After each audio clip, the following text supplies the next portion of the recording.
ஸ்தோத்திரம். கர்த்தர் உங்களை ஆசீர்வதிப்பாராக. இன்றைக்கும் உங்களை பார்ப்பதில் நான் கர்த்தருக்குள் மகிழ்ச்சி அடைகிறேன். அநேகருடைய வாழ்க்கையிலே நாம் பார்த்தோமானால் சில நேரங்களிலே அவர்கள் சொல்வதுண்டு, எல்லாம் நல்லா தான் போயிட்டு இருந்துச்சு பிரதர், திடீர்னு என்ன நடந்துச்சுன்னு தெரில, ஒரே பிரச்சனையாக இருக்குது.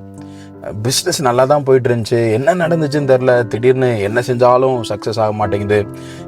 நல்லா தான் போயிட்டு இருந்தேன், திடீர்னு இப்போலாம் பார்த்தீங்கன்னா ரொம்ப டயர்டாக இருக்குது, ரொம்ப உடம்பு முடியாமல் இருக்குது, ஒரு வீட்டில் ஒரு நிம்மதி இல்லை, ஒரு சமாதானம் இல்லை.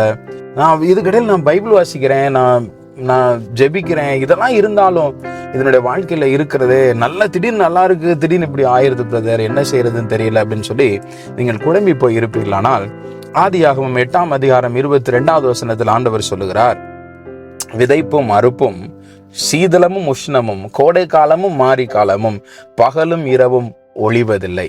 பிரியமான தேவனுடைய பிள்ளைகளே, இது நமக்கு எதை காண்பிக்கிறது என்றால், நம்முடைய வாழ்க்கையில உயர்வும் இருக்கும், தாழ்வும் இருக்கும். எல்லா வேளைகளிலும் ஒருவர் உயர்வாகவே இருக்க போறதும் இல்லை, எல்லா வேளைகளிலும் ஒருவர் தாழ்வாகவே இருக்க போவதும் இல்லை.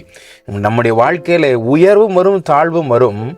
அப்படியானால் நமக்கும் மற்றவர்களுக்கும் என்ன வித்தியாசமானால், உயர்வாக இருந்தாலும் தாழ்வாக இருந்தாலும் நமக்கு தெரியும் நம்முடைய தேவன் நம்மோடு கூட இருக்கிறார். எப்படிப்பட்ட பாதையானாலும் அவர் நம்மை நடத்தி செல்வார். உயர்வானாலும் தாழ்வானாலும் கலங்காதீங்க, அவர் உங்களோடு கூட இருக்கிறார்.